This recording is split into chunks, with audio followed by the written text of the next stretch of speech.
राजा निमि की कथा। श्री रामचंद्र जी बोले, हे लक्ष्मण, अब मैं तुम्हें श्राप से संबंधित एक अन्य कथा सुनाता हूँ। हमारे ही पूर्वजों में निमि नामक एक प्रतापी राजा थे। उन्होंने वैजयंत नामक एक नगर बसाया था। इस नगर को बसाकर उन्होंने एक भारी यज्ञ का अनुष्ठान किया।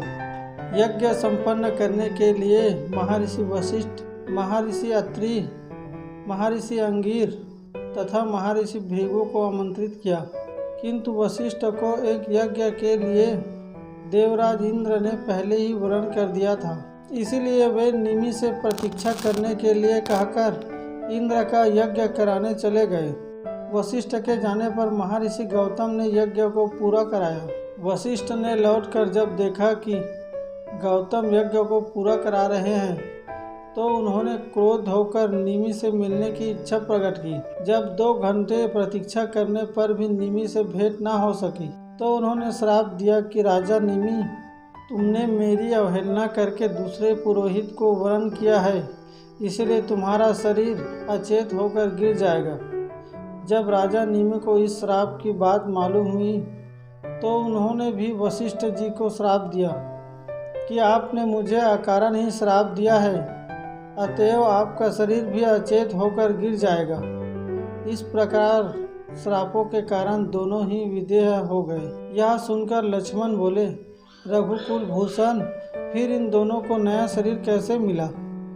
लक्ष्मण का प्रश्न सुनकर राघव बोले, पहले तो वे दोनों वायु रूप हो गए। वशिष्ठ ने ब्रह्मा जी से देह दिलाने की प्रार्थना की तो उन्होंने कहा कि तुम मित्र और वरुण के छोड़े हुए वीर्य में प्रविष्ट हो जाओ, इससे तुम अयोनिज रूप से उत्पन्न होकर मेरे पुत्र बन जाओगे। इस प्रकार वशिष्ठ फिर से शरीर धारण करके प्रजापति बने। अब राजा निमि का वृतांत सुनो। राजा निमि का शरीर नष्ट हो जाने पर ऋषियों ने स्वयं ही यज्ञ को पूरा किया और राजा को तेल के कड़ाह आदि में सुरक्षित रखा।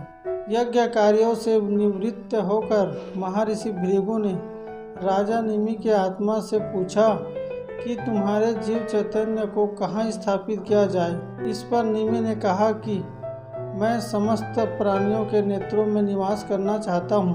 राजा की यह अभिलाषा पूर्ण हुई। तब से निमि का निवास वायु रूप होकर समस्त प्राणियों के नेत्रों में हो गया। उन्हीं राजा के पुत्र मिथिलापति जनक हुए और विदेह कहलाए। अगर आप इस चैनल पर नए हो और इस कथा को पहली बार सुन रहे हैं तो चैनल को सब्सक्राइब कीजिए। हम इसी तरह के प्रेरणादायक व पौराणिक कथा लेकर आते हैं। धन्यवाद।